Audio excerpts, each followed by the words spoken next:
In Hesburgh Library, I'm going to talk to students about AI.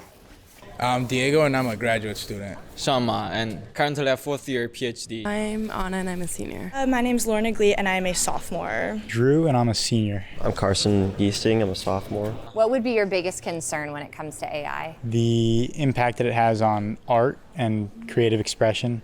Taking people's jobs is probably a big one. I don't think I have any concerns particularly. Getting too dependent on AI can be bad because, it takes away the process of really thinking and putting together ideas in your head. You just become slower when you're on your own or when you don't have it. And my research is all about AI. Really?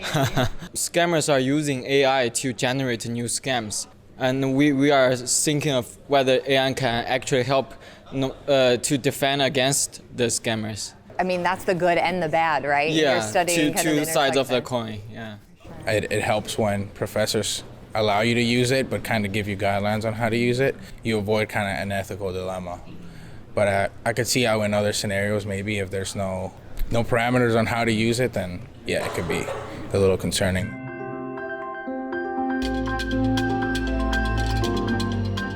Welcome to Notre Dame Stories, the official podcast of the University of Notre Dame, where we push the boundaries of discovery, embracing the unknown for a deeper understanding of our world.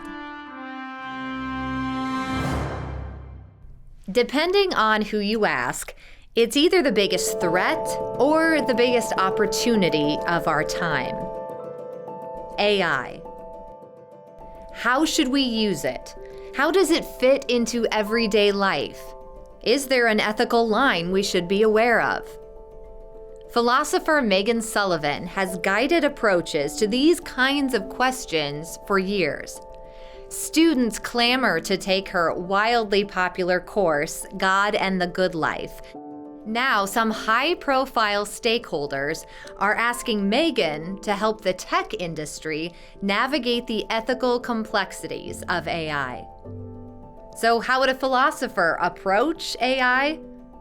To start, she's developed a framework that puts humans at the center. And despite the concerns shared by many, Meghan remains hopeful about the future of AI.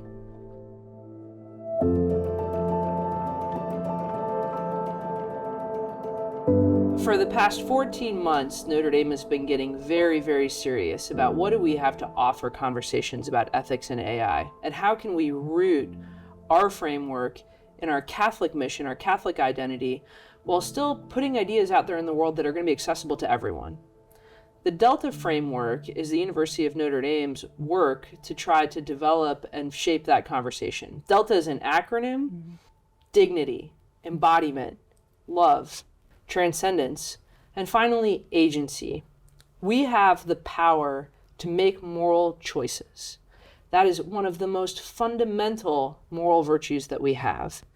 As AI makes more and more decisions for us, we have to protect the space for the kinds of decisions that only a human conscience should make. So when you talk about these developments, these trends, the technology, there are certainly some things that are concerning, even frightening. Yet the way you talk about it is has such resolve and optimism. What gives you that outlook as you look at your work in this broader topic? We navigated huge transitions before as a human race. I mean, you think about the 1940s, think about 1945. On August 5th, 1945, the vast majority of people had no idea that we had the power to harness atomic energy or to build atomic bombs. That was a huge discovery. When those bombs dropped on Hiroshima on August 6th, we suddenly realized, oh my gosh, we have this incredible technology at our fingertips now, and it is capable of really terrible things, but it can also be harnessed for the good. Mm-hmm. I am so moved when I go back and read the writings of Catholic thinkers in the 1940s and the 1950s who were living through that atomic transition, and realize that there were people of faith who were right there in the middle of the debate thinking, look, in all of these opportunities, technology is morally neutral. It's how we use it. It's how our consciences develop that determine what's going to happen next. And hope comes from people that have that kind of ethical vision. I think AI is similar to the discovery and harnessing of atomic energy in that respect. It's going to give us incredible power to do things, and it's up to us to decide ethically how we're going to harness that power. I really think that communities like Notre Dame, like the Catholic world, can play a vital role in helping the rest of society realize, okay, what's the vision of the good society and the good life that we could build with it? You're touching on something I want to dig a bit deeper into, and that is Notre Dame's role as a convener in these conversations. And your work in this area has garnered some high-profile interest already. Can you tell us who else is involved in this conversation, and then how are we at the university partnering with them? We had an absolutely amazing gathering back in September where we hosted 200 people on Notre Dame's campus coming from 3 different groups. First, we gathered together leaders from the Vatican, Catholic leaders, Protestant Christians, evangelical Christians who are really interested in exploring the particular contours of a faith-based approach to AI ethics. Second, we invited educators, from college professors at top universities to people who are working with kindergartners on reading using AI tools. And finally, and this meant a lot to me, there were leaders from major tech firms who came to join us and listen, most importantly, to listen to these people from faith communities and to these educators who have visions about what technology could do positively for their lives, but also have some serious concerns about the kinds of ethical questions this new AI is going to raise. My name is Christos Goodrow. I'm a vice president of engineering at YouTube. I think it's great that Notre Dame would be involved in this, not just from a convening, but just a leadership perspective. Faith is a little bit of a trickier thing because everyone brings their own faith tradition to this.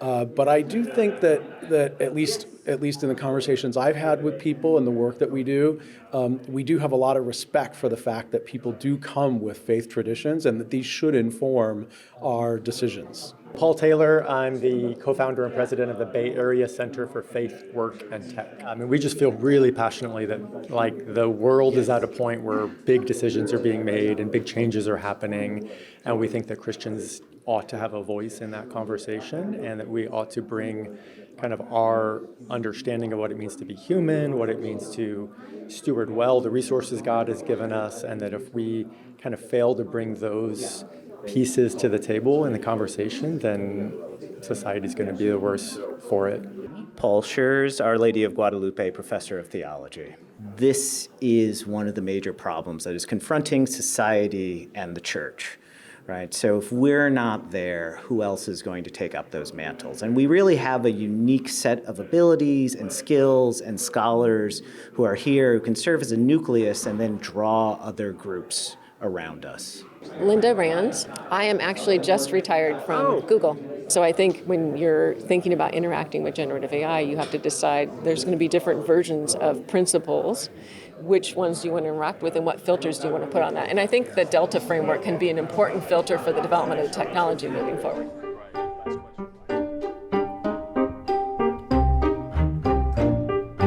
One of the things that I also really appreciated about this meeting was, well, we had some really high-level talks. I mean, we had discussions from engineers on machine learning. We had discussions about new advances in AI.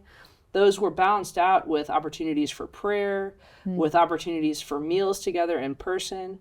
We even went and saw The Tempest. The Tempest is this incredible Shakespearean play about what happens when a person harnesses the power of magic and then realizes that they're misusing it and it's ruining their life. Everyone left that week of the Notre Dame Faith Flourishing in AI Summit with this feeling like not only was there hope for how we could develop AI ethics, especially hope in this Delta framework, but also that they had friends and access to people who were going to help them do the work across industries and across groups. What do you see as Notre Dame's most important role in that conversation? I think one of the central questions that AI is raising for many people is, what is it to be a human being? What makes humans special? If you were kind of lazy in the last century, maybe you thought that what makes human beings special is we have the ability to solve problems, or we have the capacity to be creative. Well, oh my gosh, now we have apps on our phones and on our computers, these large models that can solve problems faster than any human mind can, that can be creative in ways that are astonishing and surprising us. If we thought that was what was really special about us, we have a big competitor right now in the form of this software. But, of course, at a Catholic university like Notre Dame, we have never believed that what makes a human person special is just their ability to solve problems or do work or be productive or earn money. What makes someone special is something far deeper than that.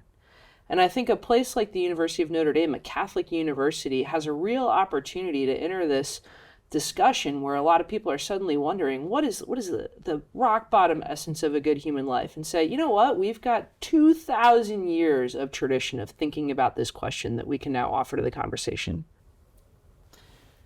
Right before we came into this interview, my sister-in-law texted me a picture of my soon-to-be 4-year-old niece. Her birthday is next week. And this is her just sticking her tongue out in this completely crazy face. But I think one of the most important things that makes us human, and you see this when you watch like the lights come on in little kids' minds, is not only that we have the capacity to make cool things, but also that we have just this spark, this like beauty inside of us, the image of God that's silly and lovable. It just calls out for love. Oftentimes we have a hard time seeing that spark in everyone.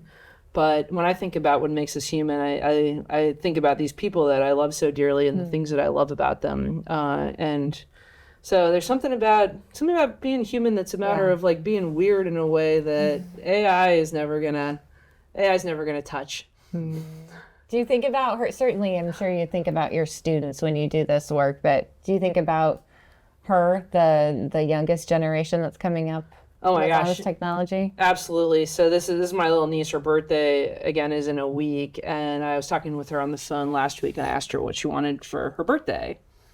And she told me a red or yellow robot. And at first I was like, oh no, like I am going to keep you away from AI and from robots as long as I possibly can. Because little kids need opportunities. Like they need what my friend Andy Crouch calls magic-free spaces to grow up. Spaces to grow up where they can try and things can move slowly and they can learn how to relate. So I was like, I'm not buying you a robot. Then her mom clarified that there was this particular little toy that has no AI in it. That's just like a little like yellow piece of plastic on wheels that rolls around. That's what she really wants. Yeah. And so then I was very happy to buy it for her. I got her the yellow one in Notre Dame colors, not the red one. Oh, that's great. Yeah, right. Thanks for joining us for Notre Dame Stories, the official podcast of the University of Notre Dame. Find us on stories.nd.edu and subscribe wherever you get your podcasts. To learn more about the Delta Framework, click on the link in our show notes.